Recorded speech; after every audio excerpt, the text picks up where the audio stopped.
اشرح لي صدري ويسر لي أمري واحلل عقدة من لساني يفقهوا قولي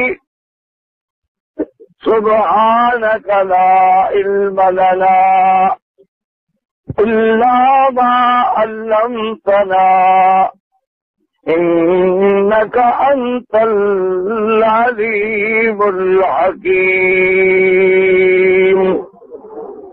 برادران اسلام، واجب الاحترام بزرگوں، دوستوں اور بھائیوں، اللہ تبارک و تعالیٰ کے کلام مقدسہ میں سے چند آیات مبارکہ اور آقا انعامدار خاتم الانبیاء حبیب کبریاء سیدنا محمد مصطفیٰ صلی اللہ علیہ وعلا آلہ واصحابہ وسلم تسلیما کثیرا کثیرا کہ فرامین مبارکہ میں سے ایک حدیث تلاوت کی ہے۔ دعا فرمائیں کہ اللہ تبارک و تعالی اس عاجز کو مال اہل والعیال صحت عافیت کاملہ دائمہ اور حق بات بیان کرنے کی توفیق عطا فرمائے۔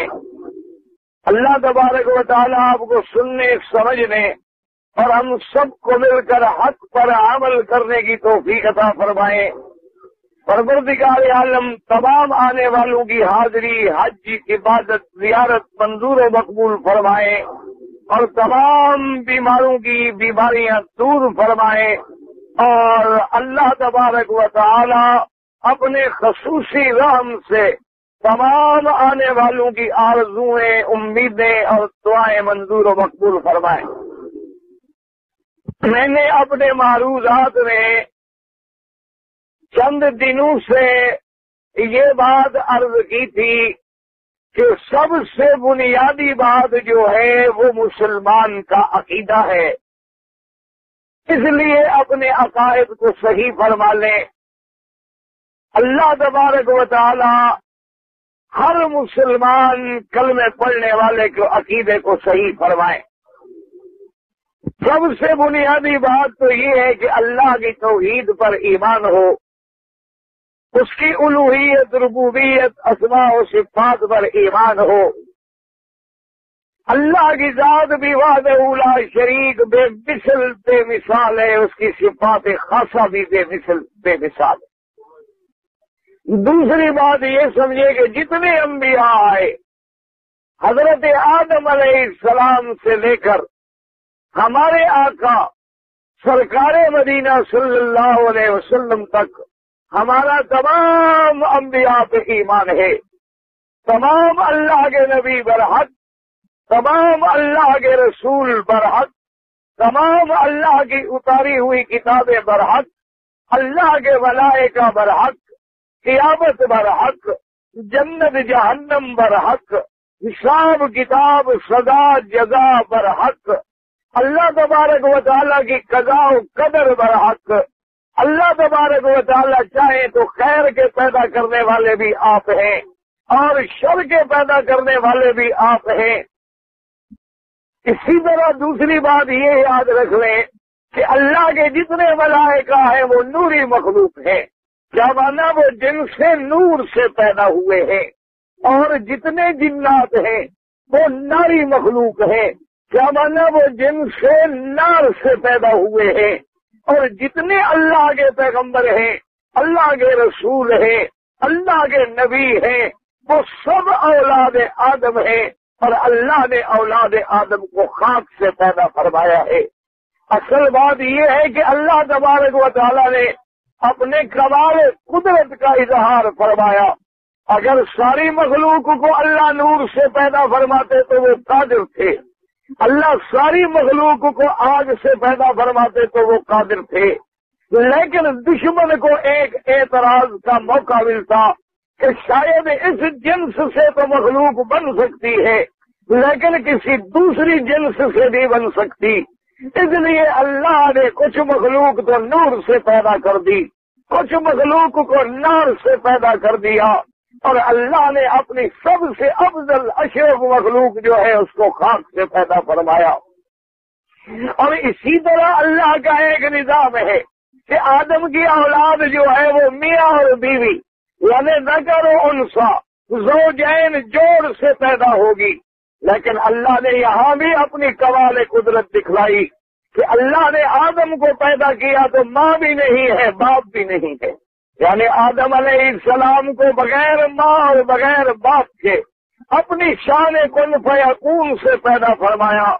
اسی طرح اللہ نے حضرت عیسیٰ علیہ السلام کو ماں تو موجود ہے لیکن بغیر باپ کے پیدا فرمایا، بی بی مریم موجود ہے لیکن باپ کوئی نہیں ہے۔ اسی طرح اللہ تبارک و تعالی نے یعنی بغیر ماں باپ کے بھی پیدا کر کے اپنی قدرت کا کمال دکھا دیا، بغیر باپ کے بھی پیدا کر کے اپنی قدرت کا کمال دکھا دیا، اور آگے بھی اللہ نے آدم کی اولاد میں جوڑے بنا کر بھی اپنی قدرت کا کمال دکھلا دیا۔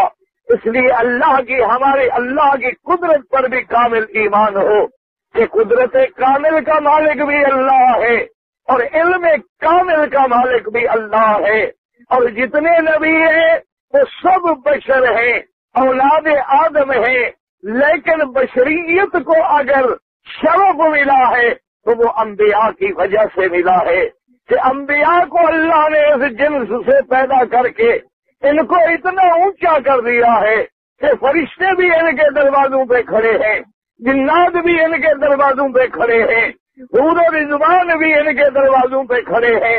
ساری مخلوق کو جو شرف ملا وہ اسی لیے ملا ہے کہ سب سے افضل انبیاء ہیں، اور اللہ نے اپنے نبیوں کو اپنے آدم علیہ السلام کی بلد میں پیدا فرمایا۔ تو یہ عقیدہ صاف کر لیں کہ میرا آقا سرکار مدینہ، سرکار دو جہاں، رحمت دو جہاں، فخر دو جہاں، ساری جہان سے افضل ہے، ساری مخلوق سے افضل ہے، سارے انبیاء سے افضل ہیں، اپنے ابا آدم سے بھی افضل ہے، اپنے ابا ابراہیم سے بھی افضل ہے، اپنے ابا اسماعیل سے بھی افضل ہے، 1,24,000 پیغمبر کے بھی امام ہیں، اور قیامت والے دن لواء الحمد کا پرچم بھی میرے محمد کے پاس ہوگا، حوض کوثر پہ بھی میرا مدنی محمد مصطفیٰ ہوگا، مقام محمود جو سب سے اونچا مقام ہے وہ بھی میرے مدنی محمد مصطفیٰ کو ملے گا، اور اس پرچم کے نیچے تمام انبیاء حضرت آدم سے لے کر سب محمد مدنی کے پرچم کے نیچے ہوں گے۔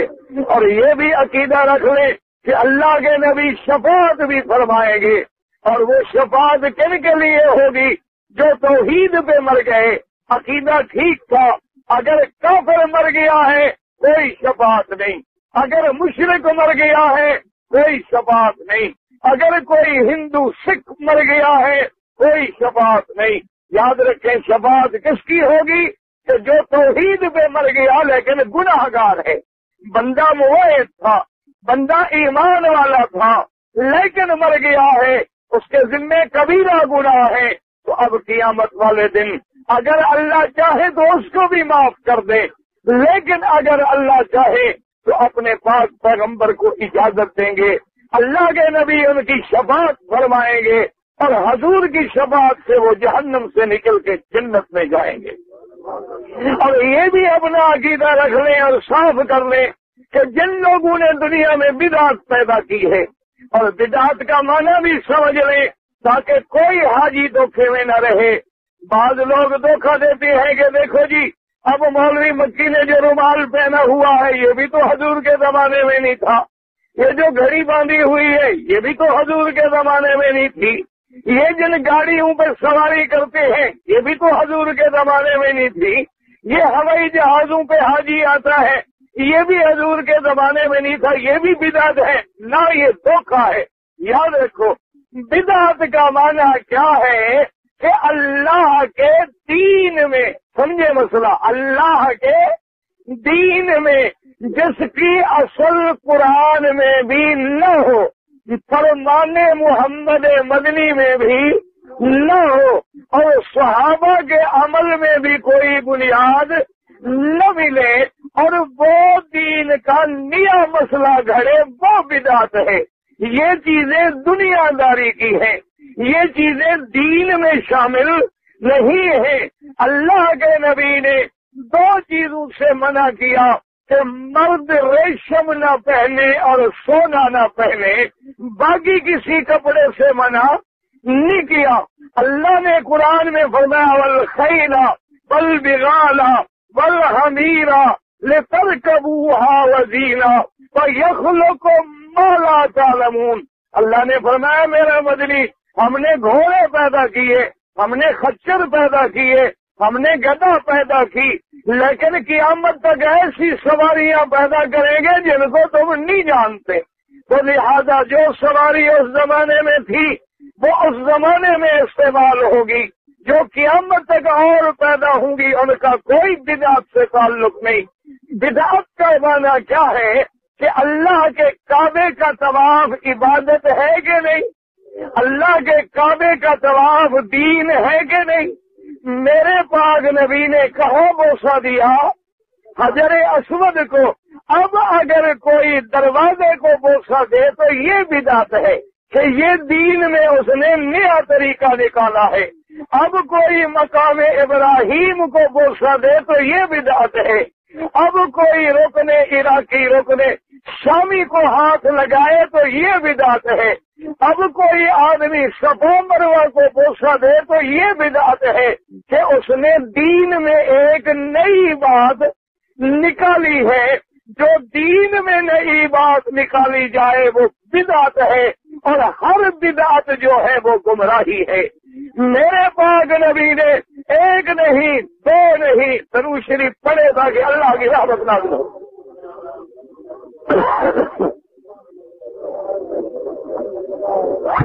اب سمجھے مسئلہ بدعت کا معنی کیا ہے، یاد رکھو۔ حضور نے خود فرما دیا، فرمایا علیکم سنتی وسنت الخلفاء الراشدین المہدیین۔ اللہ میرے مدنی کتنی واضح بات، نہ امام سے کہو، نہ مدنی میں شک، نہ میرے مدنی میں بھی شک ہے، نہ مدنی کے فرمان میں، نہ میرے مدنی کی شریعت میں، نہ مکے مدینے میں شک ہو نہیں سکتا۔ فرمایا علیکم، اے میری امت لازم پکڑو میرے طریقے کو اور میرے خلفاء راشدین مہدیین جن کو اللہ نے ہدایت یافتہ بنایا ہے ان کے طریقے کو مضبوطی سے پکڑو۔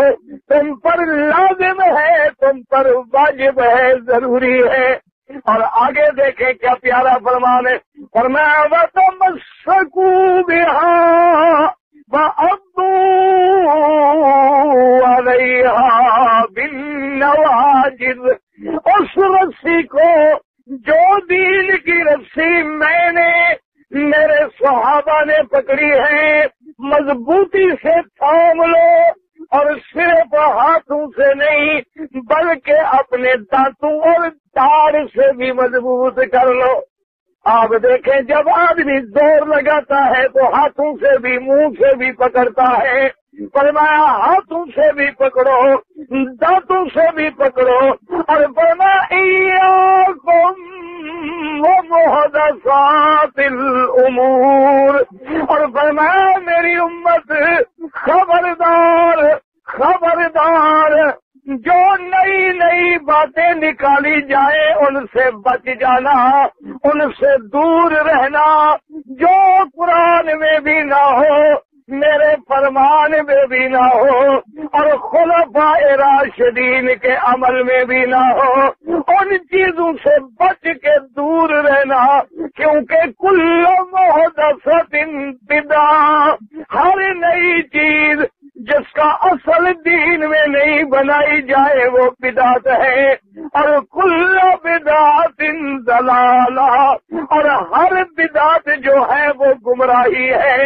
اور ایک روایت میں ہے فرمایا کل ضلالۃ فی النار، اور ہر گمراہی کا ٹھکانہ جو